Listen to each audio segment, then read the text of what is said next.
Good morning. जैसा कि अपन लोगों ने पूर्व के जो व्याख्यान हुए अपने, उनमें जो है अपने ग्रुप के ऊपर पीडीएफ फाइल के अलावा जो मानव भूगोल के जो अपन ने अभी तक अपना यूनिवर्सिटी का सिलेबस किया, उसमें मानव भूगोल के सिद्धांत कंप्लीट और मानव भूगोल की विचारधारा या दृष्टिकोण। इसके बाद में आज अपना एक नया टॉपिक पे चर्चा करेंगे, जनसंख्या से संबंधित है। आप लोगों को पता है जो पॉपुलेशन स्टडी है, जनसंख्या अध्ययन, इसमें से सारे के सारे कॉम्पिटिटिव एग्ज़ाम्स, चाहे वो यूपीएससी के हो, एसएससी के हो, आरपीएससी के हो या अदर स्टेट के पीएससी के हो, सब में पॉपुलेशन से रिलेटेड सारे के सारे कॉम्पिटिटिव एग्ज़ाम्स में सिलेबस होता है। इसलिए न केवल यूनिवर्सिटी एग्ज़ाम्स के पर्पज़ से बल्कि कॉम्पिटिटिव पर्पज़ से भी जो अपना पॉपुलेशन का जो स्टडी रहेगी बहुत इम्पोर्टेंट है। ये इसको आपको बहुत अच्छी तरह कंसंट्रेट करना है। पॉपुलेशन से रिलेटेड जो जनसंख्या से संबंधित जो अपना आज का जो चर्चा का विषय रहेगा वह है concept of overpopulation and under population.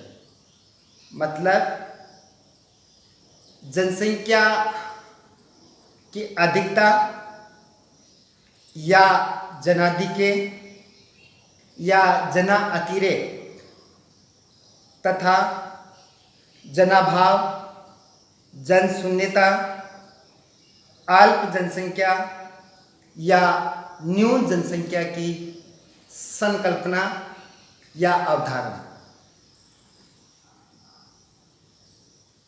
तो देखिए, मैं आप लोगों के लिए टॉपिक लिख देता हूँ। आज अपना जो टॉपिक रहेगा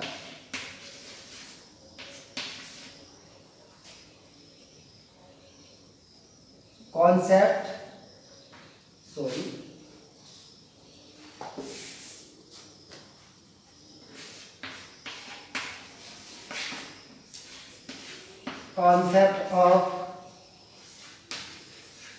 आवर population and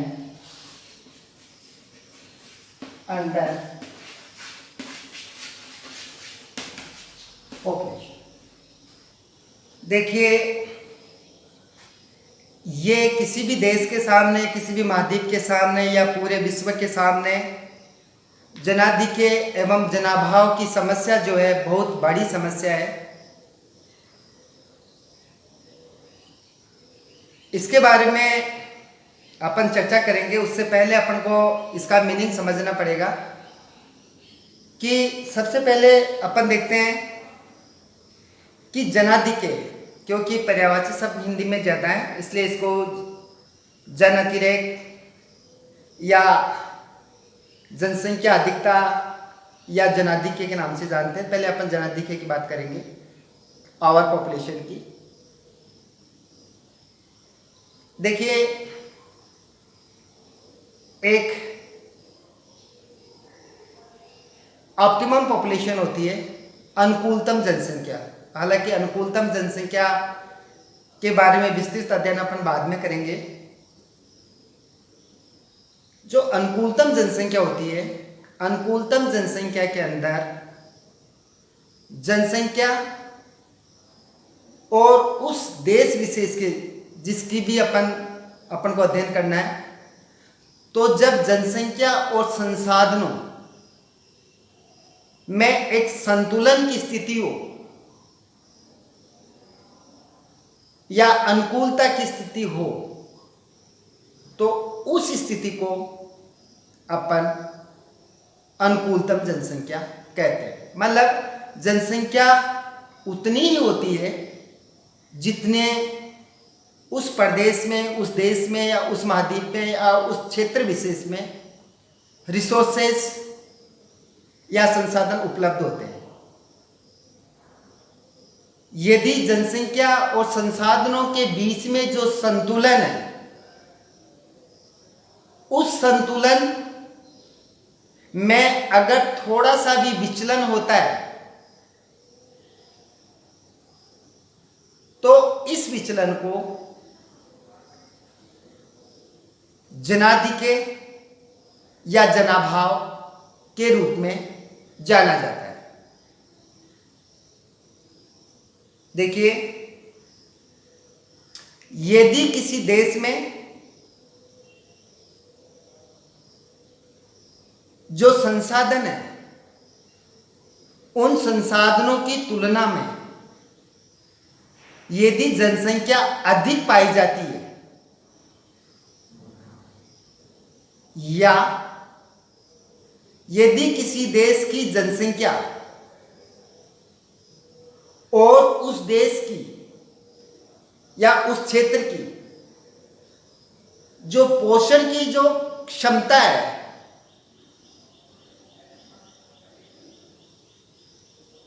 उस देश की पोषण की क्षमता और उस देश की जनसंख्या में यदि असंतुलन है, मतलब यदि जनसंख्या अधिक है, उस देश की जो पोषण की जो क्षमता है उसकी बजाय या उस देश के संसाधनों की बजाय जनसंख्या ज्यादा है, तो ऐसी स्थिति को जनाधिक्य या जनसंख्या आधिक्य के नाम से जाना जाता है।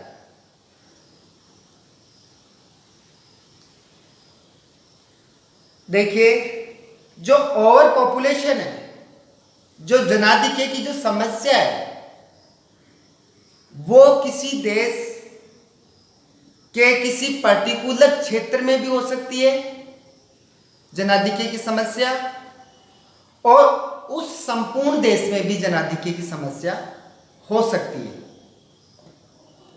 जैसे उदाहरण के लिए माना जाता है कि म्यांमार है, बांग्लादेश है, पाकिस्तान है, भारत है, यहां पर जनाधिक्य की समस्या पाई जाती है और संपूर्ण देश में पाई जाती है। लेकिन जरूरी नहीं है किसी देश के संपूर्ण क्षेत्र में जनाधिक्य की समस्या पाई जाए। हो सकता है किसी देश के एक क्षेत्र में जनाधिक्य की समस्या हो और दूसरे क्षेत्र में जनाभाव की समस्या हो, या किसी एक क्षेत्र में जनाधिक्य की समस्या हो और उसके जो दूसरा जो राज्य है या जो शेष उसका क्षेत्र है उस पर अनुकूलतम जनसंख्या पाई जाए। उदाहरण के लिए इंडोनेशिया का जो जावा द्वीप है, जावा आइलैंड है, वहां पर जनाधिक्य की समस्या पाई जाती है, जबकि इंडोनेशिया के जो अन्य राज्य हैं, अन्य प्रांत हैं, उनमें जनाधिक्य की समस्या नहीं पाई जाती है। पता होगा आप लोगों को इंडोनेशिया कहाँ है, तो ये साउथ ईस्टर्न पार्ट है जो एशिया का दक्षिण पूर्वी क्षेत्र, वहाँ पर अवस्थित है। देखिए, मैं आपको बता देता हूँ थोड़ा। जो मान लो ये भारत है, यहाँ पर जो आइलैंड है वो कौन सा है? सुमात्रा। यहाँ कौन सा है? जावा। और यहाँ कौन सा है? बोर्नियो। स्पेशली 3 जो आइलैंड है, जावा, सुमात्रा और बोर्नियो, इनसे इंडोनेशिया का निर्माण होता है। हालांकि अन्य छोटे छोटे कई सारे द्वीप हैं, लेकिन मेन मुख्य जो द्वीप है ये हैं 3 है, जावा, सुमात्रा और बोर्नियो। इनमें जावा जो आइलैंड है, यहाँ पर ओवर पॉपुलेशन की प्रॉब्लम पाई जाती है, जनाधिक्य की समस्या पाई जाती है, जबकि अन्य जो जैसे सुमात्रा हो चाहे बोर्नियो, यहाँ पर जनाधिक्य की समस्या नहीं पाई जाती। जनाधिक्य की जो समस्या पाई जाती है, ये समस्या किसी देश, किसी महाद्वीप या किसी क्षेत्र में क्यों पाई जाती है, इसके लिए बहुत सारे रिस्पॉन्सिबल फैक्टर और कॉजेज हैं। ऐसे कौन कौन से कारण या कारक है जो किसी देश या प्रांत में जनाधिक्य की स्थिति उत्पन्न करते हैं। तो इसके लिए कुछ कारक मुख्य हैं, उनके बारे में मैं आप लोगों को बताऊं कि जनाधिक्य की समस्या वहाँ उत्पन्न होगी जहाँ पर फर्टिलिटी रेट्स ज़्यादा हो, मतलब जन्म दर ज़्यादा हो या जनसंख्या वृद्धि दर ज़्यादा हो। दूसरी बात, मृत्यु दर कम हो। तीसरी बात, कृषि जो भूमि है उसका अनइवन डिस्ट्रीब्यूशन हो, लोगों में असमान वितरण हो, किसी के पास बहुत सारी जमीन हो, किसी के पास जो है खेतीहर मजदूर हो या जमीन है ही नहीं है। चौथा जो कारण है वो है जो कृषि भूमि है उसमें जो कृषि उत्पादन है और जो उत्पादकता है वो बहुत कम होना। इसके अलावा कृषि के जो उन्नत तकनीकी है, चाहे हाइब्रिड सीड्स हो, चाहे मशीनीकरण हो, मतलब एग्रीकल्चर के जो मॉडर्न जो इनपुट्स है उन इनपुट्स का कम प्रयोग किया जाना, और जो कृषि भूमि है उसका अन्य आर्थिक क्रियाओं जैसे उद्योगों में या बस्तियों बनाने या बसाने में या बस्तियां विकसित करने में उनका प्रयोग होना। तो देखिए, जनाधिक्य उन देशों में, उन प्रांतों में पाया जाता है या उन भौगोलिक क्षेत्रों में पाया जाता है जहां पर कृषि भूमि का असमान वितरण हो, जहां पर जन्म दर बहुत ऊंची हो, जहां पर कृषि भूमि का अन्य कार्यों में प्रयोग किया जाता हो, जहां पर कृषि भूमि की जो या कृषि की जो तकनीकी है वो बहुत निम्न स्तर की हो। इसके कारण क्या होता है कि वहां पर जो उस देश की जो पोषण क्षमता है या लोगों को पेट भरने की या लोगों के जीविकोपार्जन की जो सुविधा है वो नहीं हो पाती। इसलिए वहां पर जब पोषण की क्षमता नहीं हो उस प्रदेश में या देश में, तथा जहां पर संसाधनों की कमी हो, तो ऐसी स्थिति में उस देश में जनाधिक्य या और पॉपुलेशन की प्रॉब्लम क्रिएट होती है। और पॉपुलेशन के लिए जो रिस्पॉन्सिबल कॉजेज है, रिस्पॉन्सिबल फैक्टर है, इनके बारे के अंदर चर्चा करने के बाद अपन ये देखेंगे कि ओवर पॉपुलेशन से या जनाधिक्य से किसी देश या किसी भौगोलिक क्षेत्र या प्रांत पर क्या प्रभाव पड़ता है। तो देखिए, जिन देशों में जनाधिक्य की समस्या पाई जाती है उन देशों में बहुत सारी सामाजिक, आर्थिक, राजनीतिक समस्याएं उत्पन्न हो जाती है। वो कौन कौन सी समस्याएं हैं जो जनाधिक्य के कारण उत्पन्न होती है? उनमें पहली है पॉवर्टी, निर्धनता।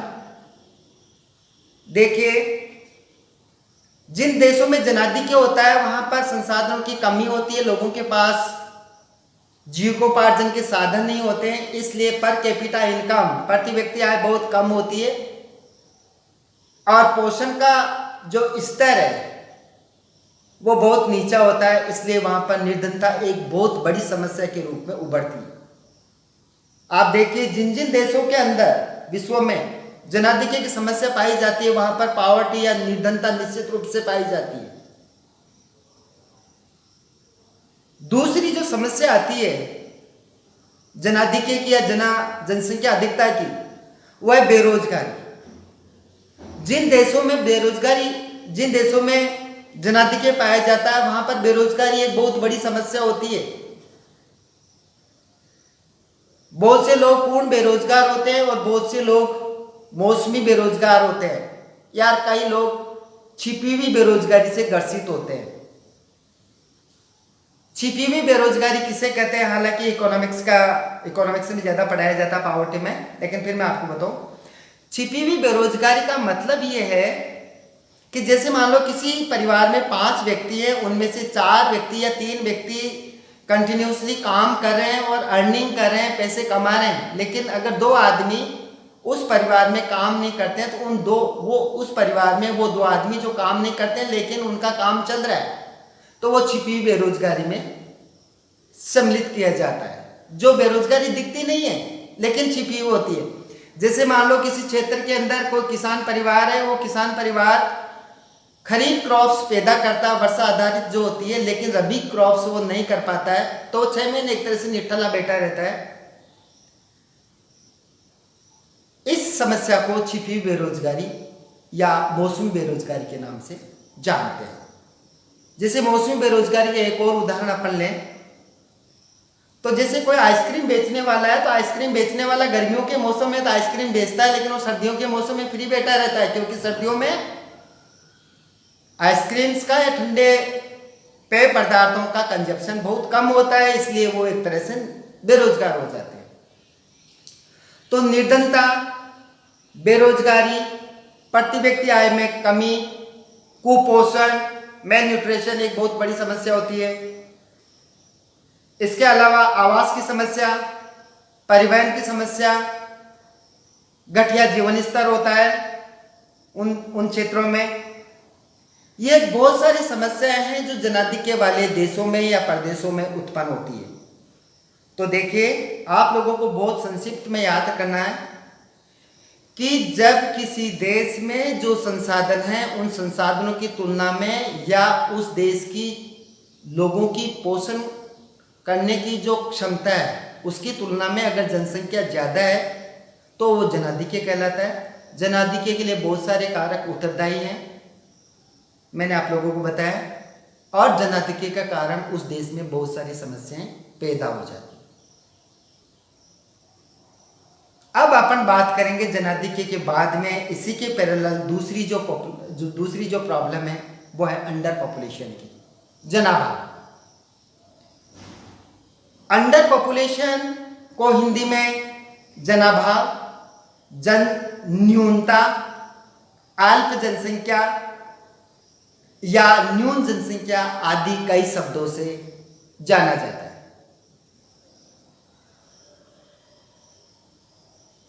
जनाभाव किसे कहते हैं? सबसे पहले क्वेश्चन ये अपने क्रिएट होता है कि जनाभाव किसे कहते हैं, अंडर पॉपुलेशन क्या आता है, what do you mean by under population. जनाभाव का मतलब ये है कि किसी देश में जो संसाधन हैं उन संसाधनों की तुलना में यदि जनसंख्या कम है, मतलब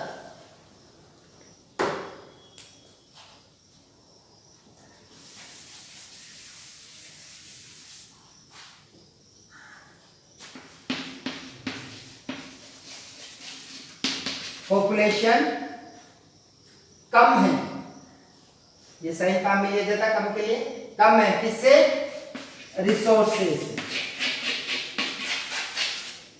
मतलब रिसोर्सेज ज्यादा हो और पॉपुलेशन कम, या पॉपुलेशन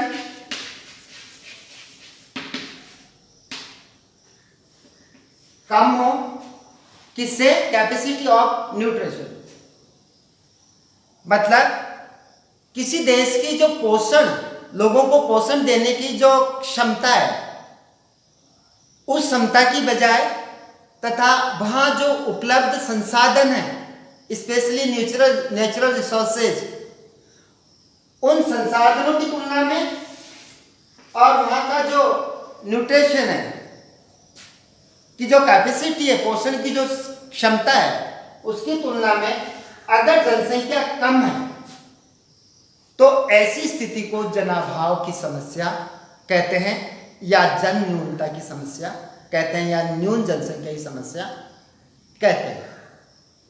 देखिए, जितनी बड़ी समस्या जनाधिक्य की है उतनी ही बड़ी समस्या विश्व के कई देशों में जनाभाव की है, जहां पर जनसंख्या वहां पर उपलब्ध संसाधनों की तुलना में बहुत कम है और उसके परिणाम भी वैसे ही निकलते हैं जैसे जनाधिक्य के निकलते हैं।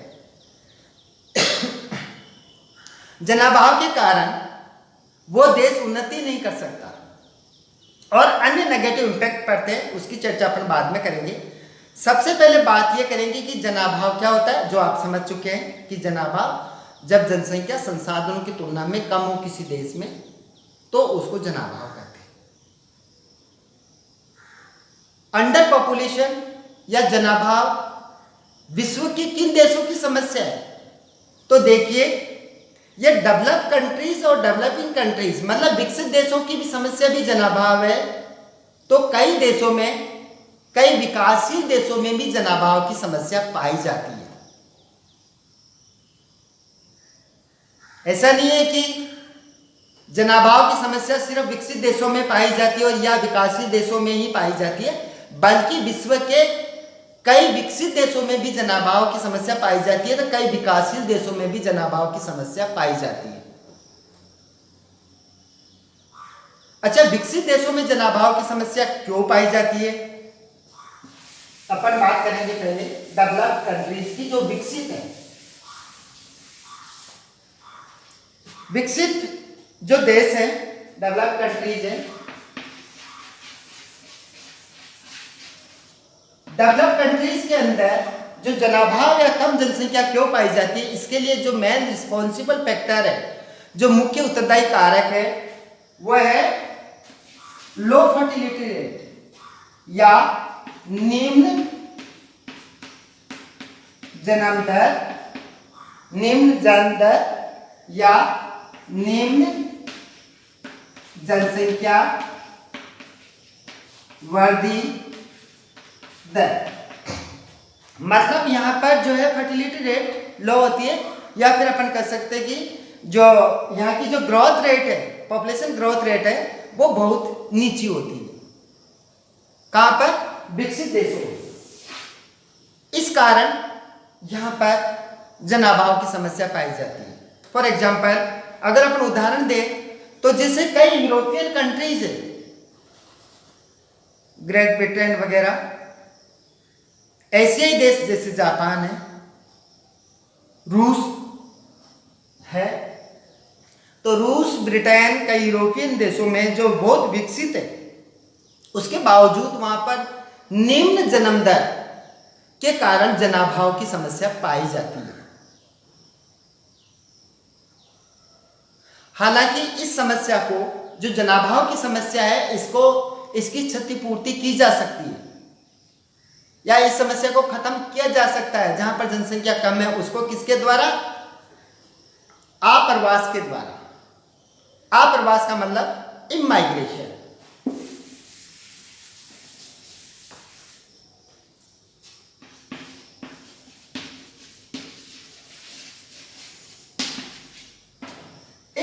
माइग्रेशन का मतलब है कि जहां, जैसे जो विश्व के ऐसे देश हैं जहां पर जनाधिक है, उन देशों की तरफ जनसंख्या का स्थानांतरण होना या जनसंख्या का, पॉपुलेशन का माइग्रेट होना, जहां पर जनसंख्या की कमी है।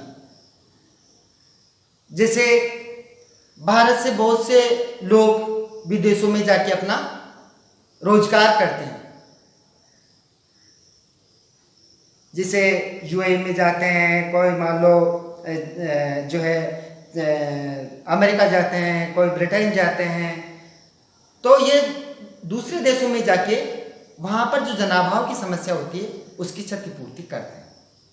लेकिन बहुत से देशों की माइग्रेशन पॉलिसी बहुत कठोर होती है, वो वहाँ पर आप्रवास की अनुमति नहीं देते हैं। जैसे ऑस्ट्रेलिया की वाइट पॉलिसी है, श्वेत नीति है कि भाई हमारे वो लोग आएंगे जो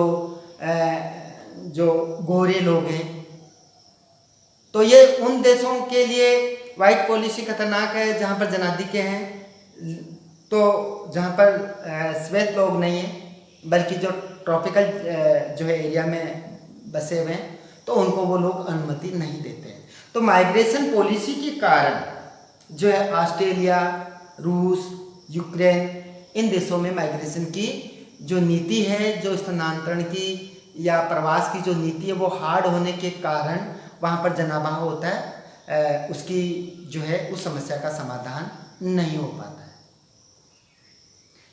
देखो, विकसित देशों के अंदर निम्न जन्म दर या निम्न जनसंख्या वृद्धि दर, लो पॉपुलेशन ग्रोथ रेट के कारण जो है जनाभाव की समस्या पाई जाती है।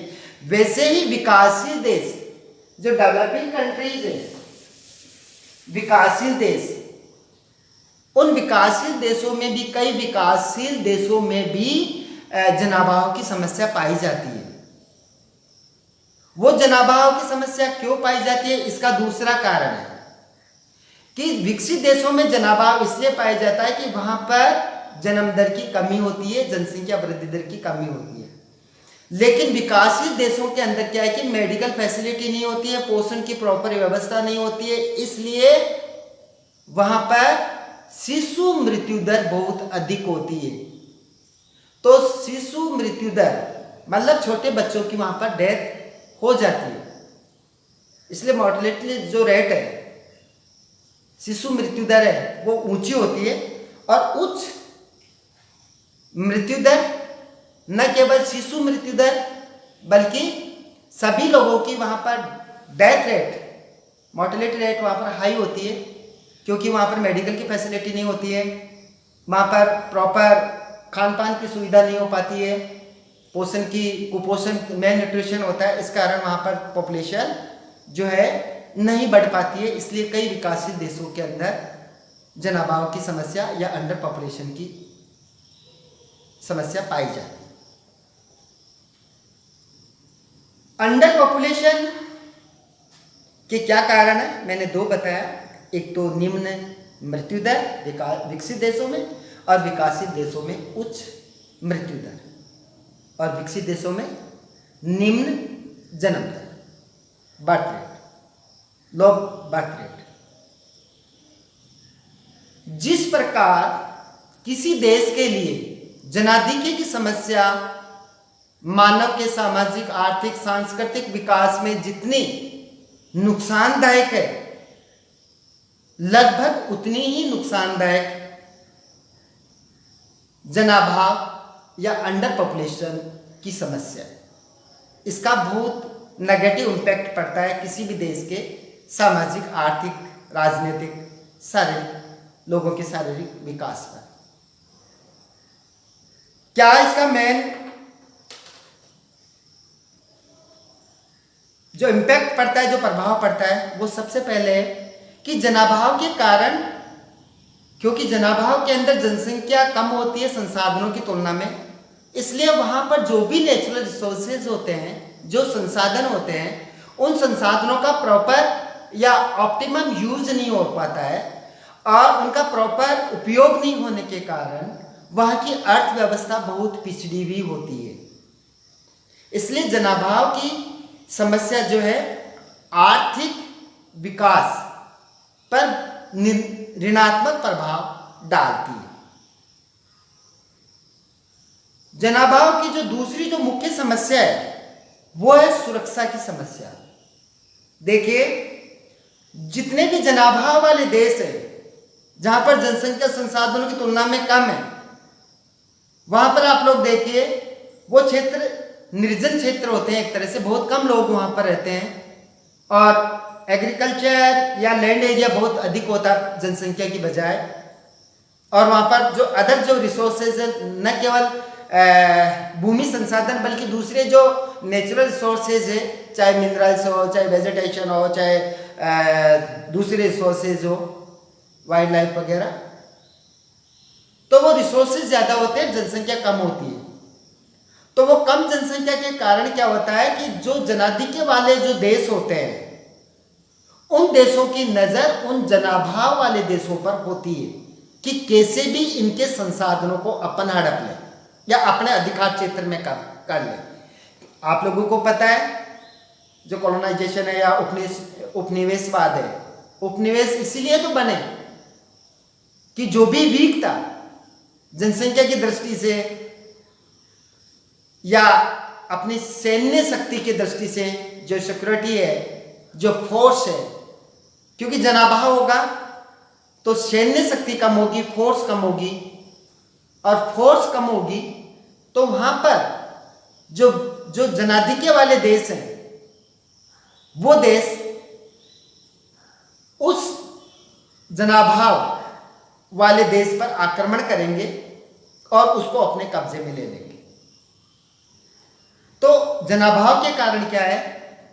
श्रमिकों की कमी होती है, लेबर की कमी होती है। लेबर की कमी होने के कारण क्या होता है कि वहां पर औद्योगिकरण नहीं हो पाता है, और औद्योगिकरण नहीं होने के कारण आर्थिक विकास नहीं हो पाता है। लोगों की कमी होगी तो सैन्य शक्ति कमजोर होगी, सैनिक वगैरह कम होंगे। ह्यूमन रिसोर्सेज के मामले में वो देश वीक होगा, और उस कमजोरी का फायदा जो स्ट्रांग देश है या जनाधिक्य वाले देश हैं वो उस पर कब्जा करने की कोशिश करें या करते हैं। इसके बहुत सारे उदाहरण आप लोगों को पता है। उपनिवेशवाद का जन्म इसी कारण हुआ। आप देखिए, जब ब्रिटिश राज था इंडिया पर, अपने जो रॉ मटेरियल था वो सारे के सारे रॉ मटेरियल को, यहाँ के जो भंडार थे सोने चांदी के, उन सबको वो लोग ले गए थे, और वहाँ से जो है जो फाइनल जो प्रोडक्ट होता था उसको रॉ मटेरियल यहाँ से लेते थे इंडिया से, और यहाँ से फिर वो जो है फाइनल प्रोडक्ट वापस भेज देते। तो उनके लिए बहुत बड़ा मार्केट और बहुत बड़े रॉ मटेरियल का काम इंडिया ने किया था।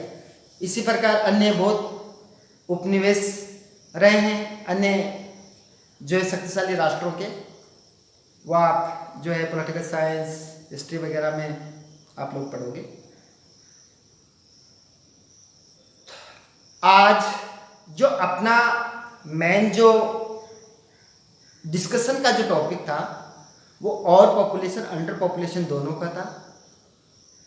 अंडर पॉपुलेशन और ओवर पॉपुलेशन। ओवर पॉपुलेशन का मीनिंग क्या है, ओवर पॉपुलेशन क्यों होता है, ओवर पॉपुलेशन के कारण कौन सी प्रॉब्लम्स क्रिएट होती है, ओवर पॉपुलेशन कहाँ पाया जाता है। इसी प्रकार अंडर पॉपुलेशन के कौन से रिस्पॉन्सिबल फैक्टर हैं, और अंडर पॉपुलेशन के कारण कौन कौन सी समस्याएं पैदा होती है। अल्टीमेटली अपन को ये याद रखना है कि ओवर पॉपुलेशन मतलब जनाधिक्य और अंडर पॉपुलेशन जनाभाव, दोनों ही विश्व के किसी भी देश के लिए बहुत बड़ी जनसंख्या संबंधी समस्या है, और इन दोनों ही समस्या के कारण किसी भी देश के सामाजिक, आर्थिक, राजनीतिक विकास में बहुत बड़ी बाधा उत्पन्न होती है। तो आपने जनाधिक्य और जनाभाव के बारे में आपने आज पढ़ा, इस पर अपने विचार किया। निश्चित रूप से आप लोगों को